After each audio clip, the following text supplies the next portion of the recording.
Assalamualaikum warahmatullahi wabarakatuh. Perkenalkan, nama saya Andayani dari Rombel 7 Guru Kelas MI. Pada kesempatan kali ini saya akan menyampaikan tugas yang kedua, yaitu tentang membuat pengembangan materi ajar dan model atau metode pembelajaran.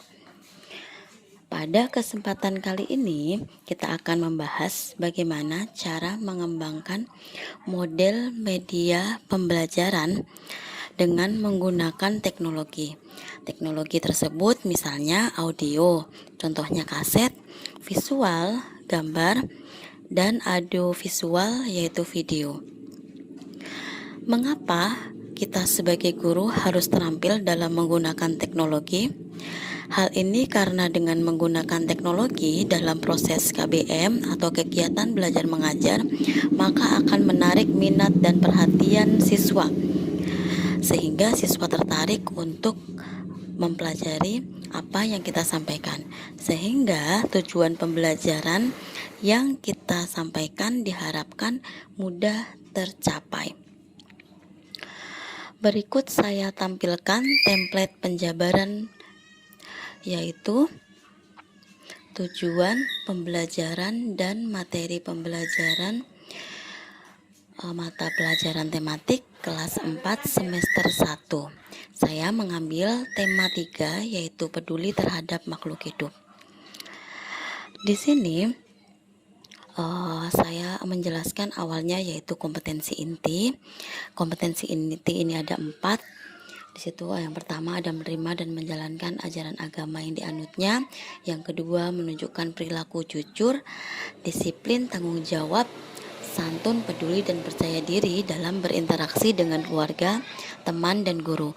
Yang ketiga memahami pengetahuan faktual dengan cara mengamati, mendengar, melihat, membaca, dan menanya berdasarkan rasa ingin tahu tentang dirinya, makhluk ciptaan Tuhan, dan kegiatannya, dan benda-benda yang dijumpai di rumah dan di sekolah.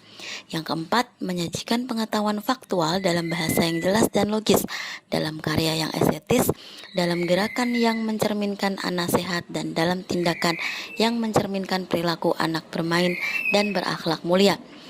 Di sini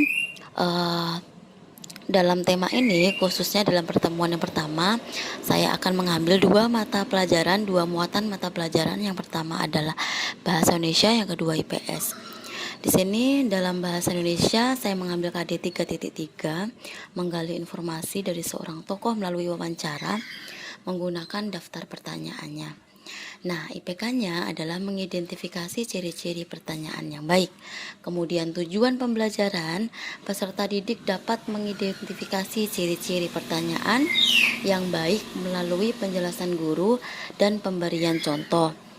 Materi pembelajarannya adalah wawancara. Kemudian ada muatan mata pelajaran yang kedua yaitu IPS. Di sini saya mengambil KD 3.1 yang berbunyi mengidentifikasi karakteristik ruang dari pemanfaatan sumber daya alam untuk kesejahteraan masyarakat dari tingkat kota, kabupaten, sampai tingkat provinsi, di mana IPK-nya adalah mengidentifikasi karakteristik dataran tinggi, dataran rendah, dan pantai, serta pemanfaatan sumber daya alamnya bagi kesejahteraan masyarakat. Kemudian ada tujuan pembelajaran. Peserta didik dapat melakukan pengamatan benteng alam Indonesia. Kemudian materinya adalah benteng alam. Kemudian yang kedua adalah mengenai penerapan model pembelajaran yang saya gunakan.